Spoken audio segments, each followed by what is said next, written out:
Thank you very much. Is this on? Okay, it's on. Good. Before I begin, I'd like to take a moment just to pause and thank Anna and the University of Michigan for hosting this review. I like to review all of our extramural research centers, and I understand very tremendously how much work this is for you and your professors and your students. And a lot of times at the end of the day, at the end of the reviews, we lose sight of actually thanking you for coming in and showing us your great work. I will tell you it is extremely important to me in my job in the office, because when I have to go before Senator Levin's professional staff members and defend the basic research program, I depend on reviews like this to provide the input. So it's a lot of work, I recognize that, but it's also very valuable to the Army. One other thing I'd like to say to start off with is, as Dr. Rogers mentioned, we want you to come work for us. Your students, we want you to come work for Army. I'm a little less hard on that. I want you to come work for our industry partners as well.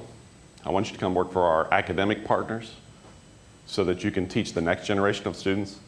Because we have a great need in the Army and in DoD for smart, very smart scientists and engineers that can work on the hard problems that we have. So I'm going to start off with a video. Hopefully it'll load. It's taking forever to load on my machine back at the office, but I want to show you kind of what we've done over the last 10 years. People just like you, students just like you, that have worked on the hard problems we've had.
Okay, so about 13 years ago, we had almost no armored vehicles.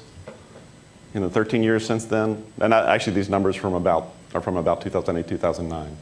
So now we have more than 70,000. A lot of that work came out of TARDEC, also came out of the Army Research Laboratory. We had almost no UAVs.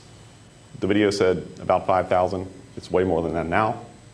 So unmanned systems are very important to us. We have been in the Army providing, in the science and technology community, we've been providing for the current force. Very focused on that over the last 13 years, as was expected, because we don't want our soldiers going into a fair fight. But in S&T, the climate's changed. We're shifting. We're pivoting to Asia Pacific. We're now actually going back to our longer-term strategic focus. Dr. Rogers mentioned a 30-year strategy. That is a key component of the Army, all the way up to the Assistant Secretary level, the Chief of Staff. We recognize that the force structure in the Army is changing. It will change. And so how do we support that in the technology community? We support that by looking at a multitude of areas. And I'm the Director for Basic Research. So again, the enduring challenges you actually saw a better looking chart on Paul's chart for this. This is Ms. Shu's chart.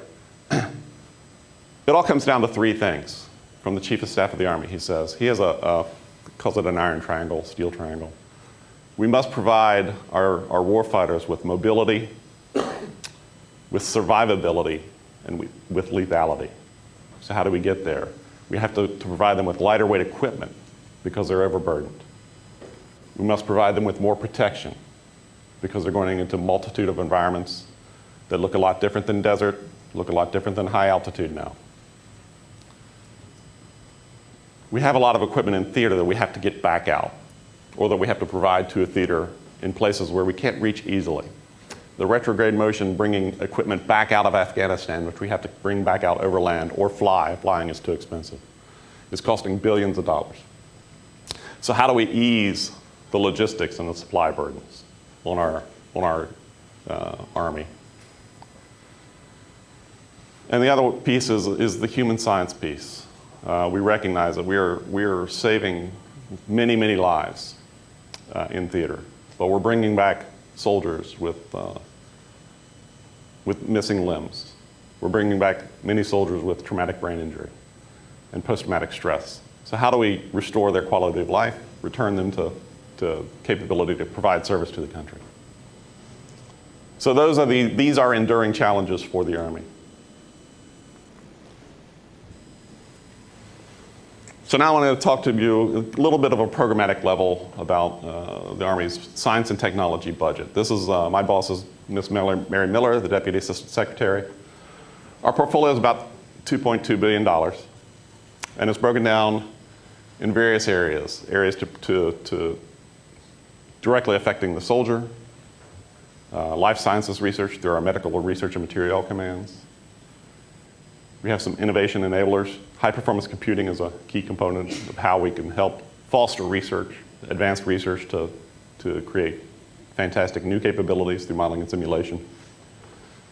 Lethality and ground maneuver is where you guys sit, predominantly ground maneuver. Our communication systems, our air systems, and then I watch over our basic research program. And it's about 19 to 20%. It has historically been about 20% of the Army's S&T budget. Sometimes a little bit more, sometimes a little bit less. And again, as Dr. Rogers mentioned, we do research. Basic research, by definition, has no specific application, but that's not the whole story. Because I focus our program in basic research on areas which we know will provide capabilities for the future warfighter. We do have a long-term look. I take a lot of input to help decide and shape with the Army where we plan to invest our dollars. So I use reviews like this to learn about new ideas and new focus areas. We sponsor studies through the National Academies of Sciences to help us focus areas. And I depend on our lab directors to propose programs, to talk to smart people, and come forward with an idea that will provide long-term, truly game-changing capabilities for the warfighter. Again, I mentioned that the force structure is changing. We cannot rely on a million-man standing Army between the Army active duty and the National Guard. It's going to be less. So how do we accomplish the mission anywhere in the world to get to where we need to go and provide the capability we can? Our efforts, our underpinning, and your underpinning basic research efforts will get us there. It is incumbent on our Army program managers or Army researchers to help guide you to give you ideas on areas where we need to focus our research efforts. So now I'm going to walk through and give you kind of a breadth of the basic research program, because the Army is very interested in a multitude of areas. And I've kind of subdivided my portfolio. In 15, it's looking like it's going to be about $425 million or so. That's pretty steady. I'm focused on human sciences. I'm focused on information sciences. I'm focused on material sciences. And then we also have a focus on platforms. And then there's another enrichment initiatives where I actually take care of some folks in our labs and educational outreach programs that focus on our next generation of scientists and engineers. In the human science areas, it includes both true medical research, combat casualty care, infectious disease research, because we're going around the world.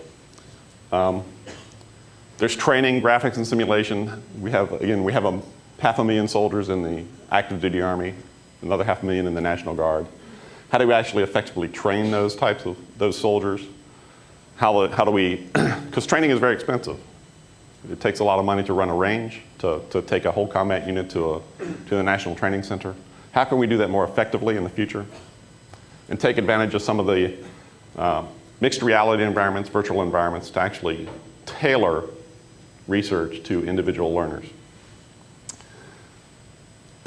We do behavioral and cultural research. The Army actually does have a group, the Army Research Institute, that does social science to help identify leaders early on in their training, early on in their career, so that we get the right people doing the right job at the right time. But I want to focus on neuroscience for just a moment. You look at the bottom number on that chart. The neurotechnology imaging industry is about $140 billion a year.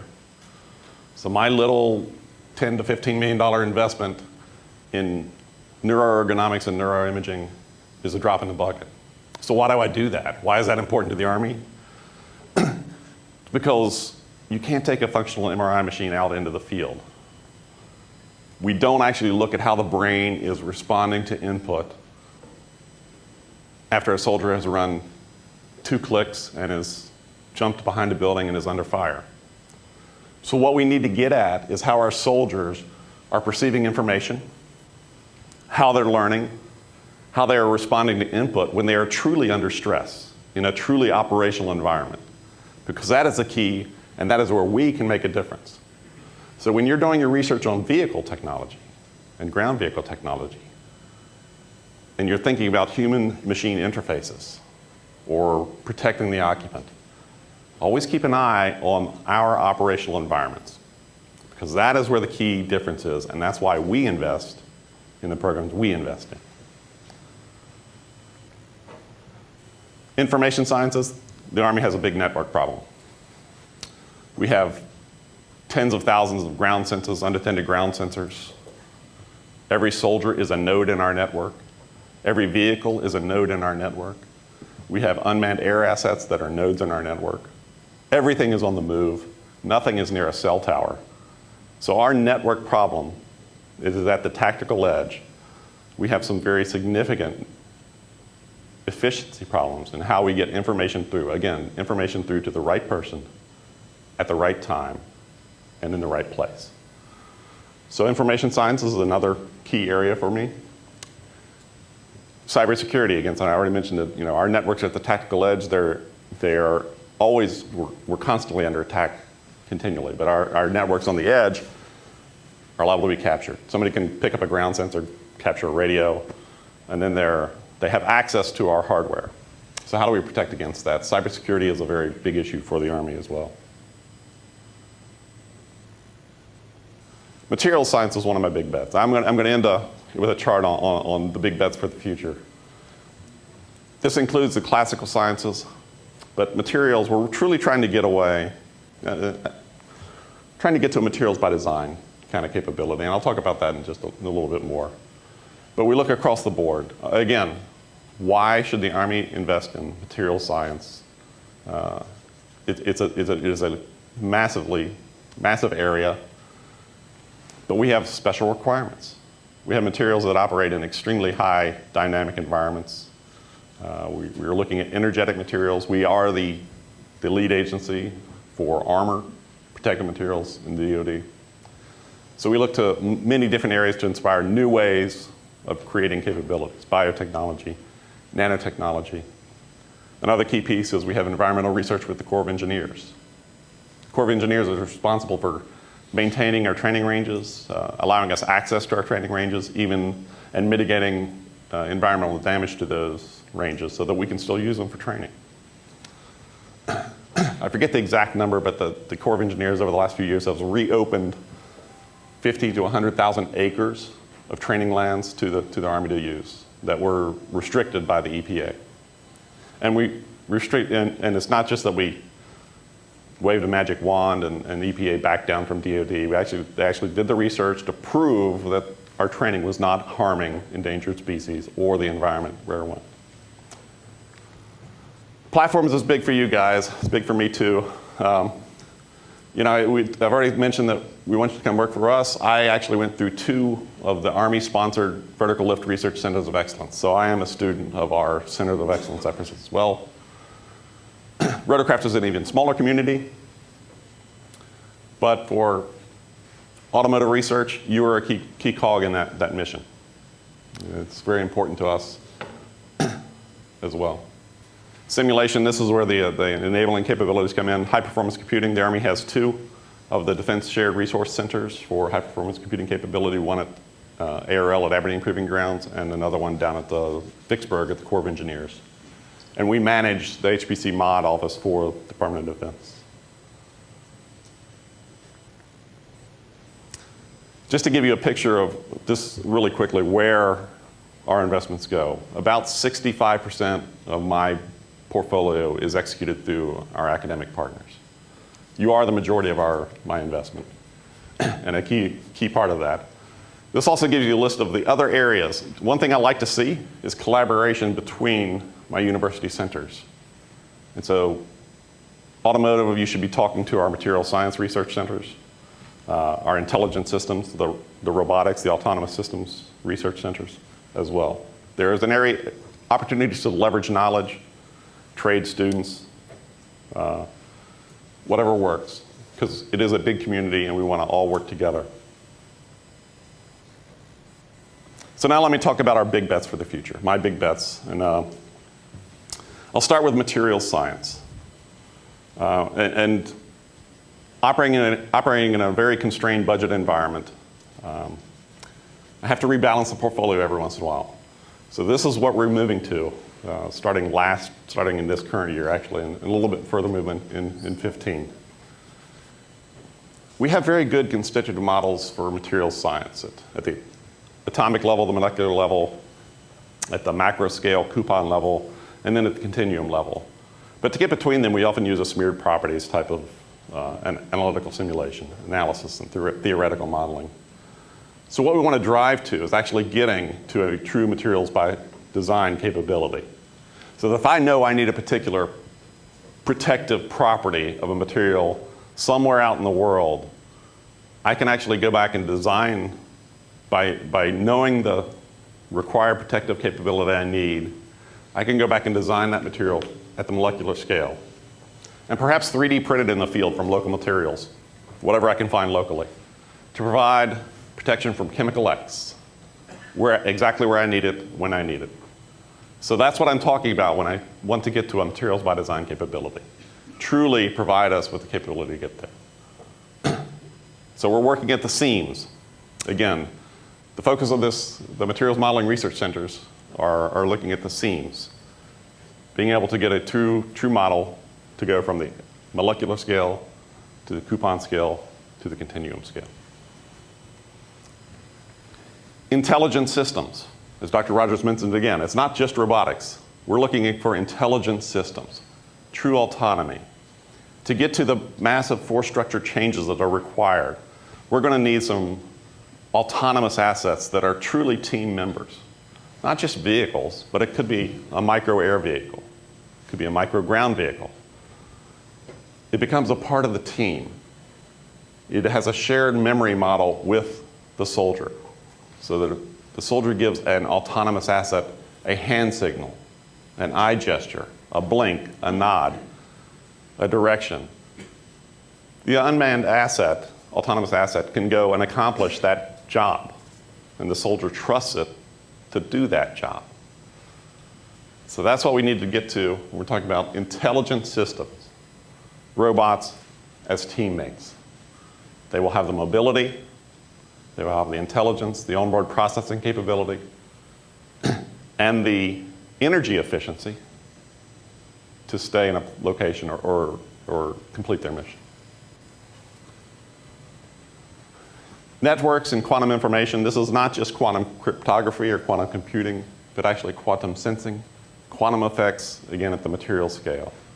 There's a second revolution coming in the quantum mechanics. So how can we exploit that technology to, again, provide undreamed of capabilities for the soldier? And finally, human sciences. I've already mentioned that we're looking at neuroimaging techniques in operational environments. We all learn as individuals. We learn at different rates. Our eyes, our perception, we perceive information differently than others. So we need to get to the point where we can actually have our systems recognize when a soldier is alert, when a soldier is missing something that he shouldn't be missing. If he's, whatever rate he's learning at, is he learning at an appropriate rate? Does the material need to slow down? Does it need to speed up?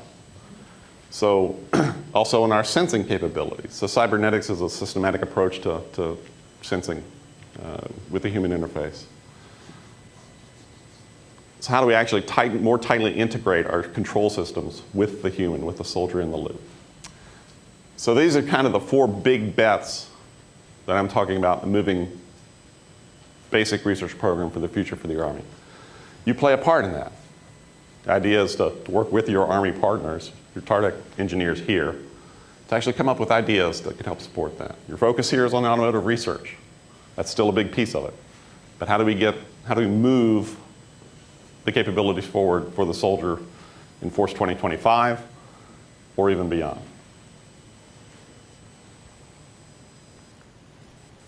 So now I want to tell a little story, again, about the importance of these reviews. Hopefully I won't trip over this. And how you can make a difference. So about 20 months ago, I was sitting in a room very much like this. I was at the University of Southern California at the Institute for Creative Technologies. I was co-chairing a review board very much like this one. And we had presentations, demonstrations. And there was a student there. The Institute for Creative Technologies looks at training tools, animation, virtual reality, mixed reality type technologies and authoring tools. But they were looking at how to provide a virtual reality environment or a mixed reality environment for the soldier in a small handheld unit. So they actually had some sheets of paper. It was 3D printed material with scored lines. You could actually fold up a set of goggles, stick your cell phone in the back of it, and actually with a couple of cheap lenses, you would have a pair of 3D goggles, virtual reality 3D goggles. Cost about $300, they estimated, versus the $10,000 to $15,000 units that we're actually using at the time for flight simulators, for training in other areas. Student's name was Lucky. Lucky Sanders, I forget his last name exactly. And Mark Rollis was a professor. So it was about 21 months ago, they decided he would go out on Kickstarter and see if he could generate some interest to come up with this inexpensive version of a 3D goggle. Again, it was going to disrupt the supply chain because maybe we could get to the point where we'd have cheap 3D goggles that we could use for training missions for our soldiers. Drew a lot of interest from the gaming world. So they got $1 million or so through Kickstarter. Debuted at the 2013 CES show, massively, wildly popular. Fast forward to 2014, still, they actually come up with a product now. They have a couple of them out there. Still massively, wildly popular. About a month ago, they get bought by Facebook for $2 billion. So and now there's some pushback on them selling out. But the bottom line is now we have a goggle, a 3D goggle that is relatively inexpensive, about $300, that we, the Army, can now go back and buy to use for training purposes. So there's some smart folks around the world that are now leveraging this. So this is a head-mounted Oculus Rift type thing. Some folks decided they're going to fly a UAV with it just by your head motions. So there it is. It's a quad rotor. You can see the device mounted on the back, so the user can actually move his head, look around, and fly the rotorcraft. And then just last month, or actually a couple weeks back, whenever I was preparing this, I came across this. These are some folks in Norway. The folks in Norway are actually driving a tank with the Oculus Rift. They mounted 4 cameras on each corner of the tank. And so he's not, the driver cannot see. He's using complete virtual reality. It's constructing the image, so it's not just camera images, it's actually a virtual display that he's driving through a virtual world in a real tank with a safety pilot behind him. But that's the kind of the pace that we can see, and the ideas that you think out of the box. Does a virtual reality goggle help us here in the automotive world? Yes, it does, very much so. So now I'm going to finish, so hopefully maybe we're back on time. So then my charge to you, is what is it that we in the Army might want from you? What is the breakthrough? What is the Oculus Rift breakthrough that we could give to you, that you could provide for us? I'm sorry. Hopefully this one loads.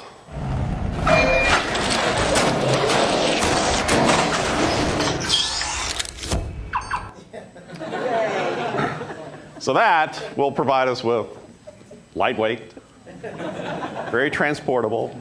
We can build it in the field. It's exactly what we need. So I'm looking for the next smart person in the room to come up with something like the Transformer truck. So with that, I'm done, and we can go to break, or I will be happy to take questions either now or I'm here for all 2 days. I'm really excited to see your work.